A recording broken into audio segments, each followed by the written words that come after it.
I want to have a frank discussion with you about ghosting. You see, I know that most of you out there, you probably have, well, a negative association or perspective towards ghosting. And I get that because if you've experienced it, it's not the best feeling in the world or the best experience. I get that. Essentially, ghosting is disappearing or going MIA on someone unexpectedly without any sort of explanation. Obviously, that's not a great experience.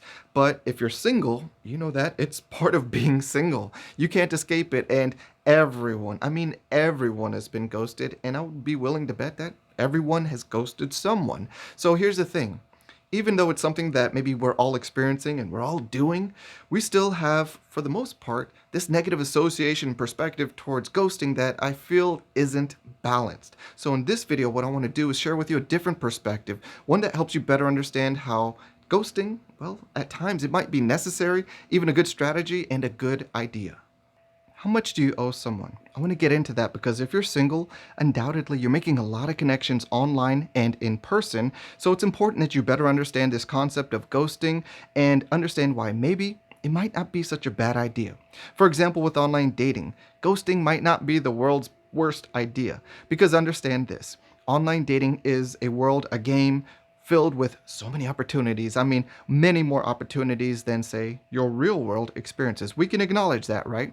And we also have to acknowledge that if you're having an online dating sort of interaction, that means that you haven't met them in person yet, and most times haven't even had a phone call yet. So, how much do you owe them? Think about that, all right? And even for those who say, well, it's easy to say because online daters who have success, they don't have these issues with ghosting or whatever. No, I want you to understand that actually I think we're all guilty of ghosting. I was working with a virgin who's telling me online dating is so hard, so we're getting into his profile and I look at his inbox and I see nothing but opportunities and conversations, and so many times that he was guilty of ghosting. So I'll tell you why he does it and why all of us do it.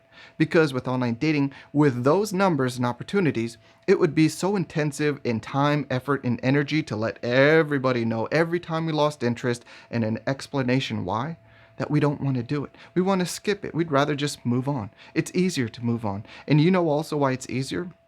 Because people don't want to hear why they're not good enough. It's not going to be a strategy that you use that's going to be rewarded. People aren't going to say, thank you for telling me. They're going to tell you to fuck off. They're going to tell you that, they're going to give you some name calling. It's going to be a negative experience. More times than not, it's not going to go well. So that's why people ghost.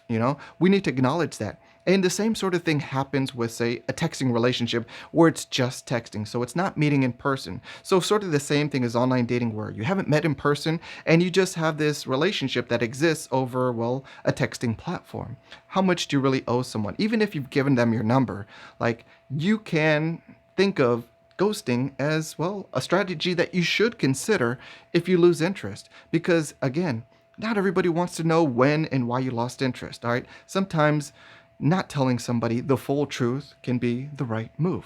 All right. And even let's say if you have met somebody in person, gone out on a couple dates, how much do you really owe them? Do you owe them an explanation of the moment that you lost interest and the reasons why? I don't know that you do. I think you need to kind of think about that on a case by case basis.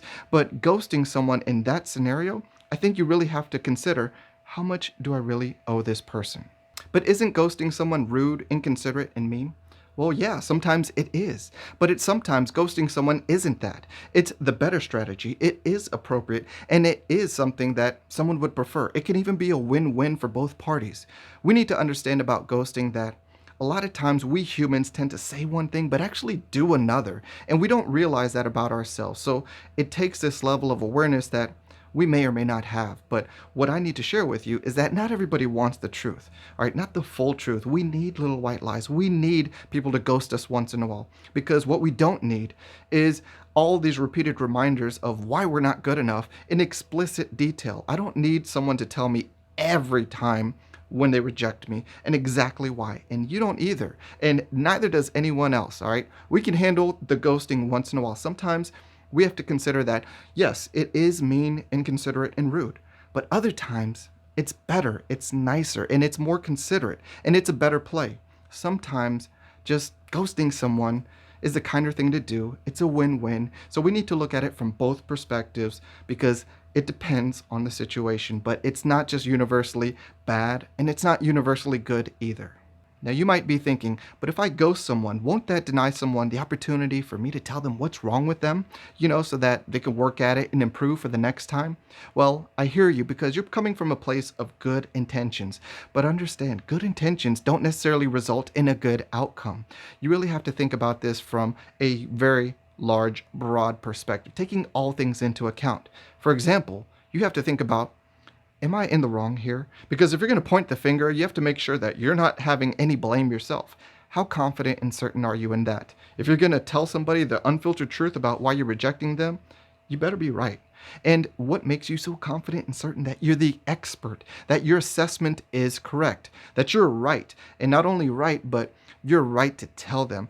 You need to understand that some people may not want to hear the truth. Some people may prefer that you just ghost them rather than telling them exactly when they're rejected and why you're rejecting them. Understand that people function in different ways. You might prefer the full truth, but not everyone else does. It's something like a tightrope that you have to walk. It's a decision that you have to come to. Do I ghost? Do I not ghost? What I'm saying is sometimes ghosting someone is the better strategy because you may not be the expert. You may have some blame and you may run into someone who prefers to be ghosted. There are a few good reasons that men and women ghost that I want to share with you. It's first, effective. There's maybe no more effective strategy for getting rid of someone that you're not interested in than ghosting someone. And it's also super convenient.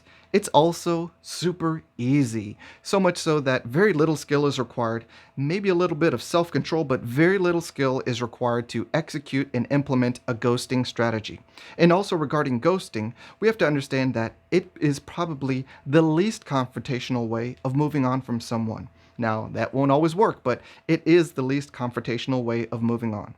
Now, understand, next, escalation is always a possibility. You can always move to a more direct confrontational approach. It's always an option should ghosting not get the job done. So, what we're saying is that ghosting is like the least painful strategy possibly that you could be selecting. And you can always, if it doesn't work, move on to a more forward, blunt, and honest approach. Now, also, let's imagine that you were getting feedback every time you got rejected. There's a limit to your desire for constructive feedback, right? It wouldn't take you long before you realized, I wouldn't mind the ghosting experience once in a while, if not more than a while. So there are quite a few reasons why men and women ghost, and they're pretty damn good when you think about it. I want you to imagine a very different life. A life where ghosting doesn't exist. That would be a tough life because imagine all your online dating connections. I mean, online dating, you have a lot of conversations, right? Now, every sort of conversation that you have from online dating, when you lose interest, you have to tell every last one of them when you lost interest and why you lost interest. Do you want to live that life? Do you think other people want to live that life? And imagine about how you would have to experience this in person, not online, where you meet people in person, people that you know and you've had a relationship with or dated or interacted with, but in person. Can you imagine having to tell somebody, hey, you know what? I lost interest right about now. And I just had to tell you. And I lost interest in you for XYZ reasons. That would be a tough life. And it would be a lot of time, effort, and energy invested in telling people what's wrong and inviting conflict into your life. Do you want that sort of lifestyle? Do you think other people want that? The truth is, that sort of life would be really tough. And if we had to choose a life with ghosting or a life without ghosting, which one would you choose? Which one do you think everyone else would choose? I think we all would choose a life where ghosting exists because a life without ghosting would be really tough. It'd be like being a constant punching bag. Being single is hard enough, right? It's filled with failure. And granted, even if you are really good at dating and you have a lot to offer, you're still going to fail. I like to tell people 99% of your relationship efforts end in failure. Imagine if 99% of them ended with sort of harsh criticism and telling you why you're so bad. Think about that. We have to think about the life that we want to live and why ghosting may not necessarily be the worst thing in the world and why sometimes it might just be a good idea. Ghosting exists because it's advantageous, it works, and it's possibly necessary, and that men and women do it, old and young do it, and people who don't think that they ghost, they ghost. So maybe it's time that we realize that ghosting, it's not going to go anywhere, and that ghosting, well, it's dependent upon, well, you should think about how much you're invested in a relationship, because that matters whether you ghost or not, or how you ghost. And we also need to realize that, well, ghosting is just part of the games of love, and we have to accept that and adapt to it.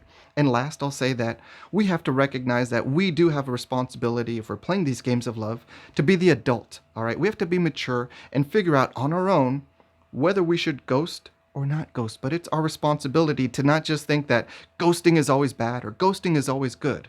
What I'm saying is that there are times where you have to consider that ghosting, it's not the solution. But in other cases, we have to realize that ghosting might be a good idea. Something to think about. Thanks for watching. If you appreciated the content, be sure to like, comment, subscribe, and hit that notification bell. And if you believe that learning about better strategies for life and love is advantageous, I invite you to join Get Game Group. Membership is free, open to men and women, offers weekly game video lessons, and a weekly mailbag for member submissions. Click the link in the description to join.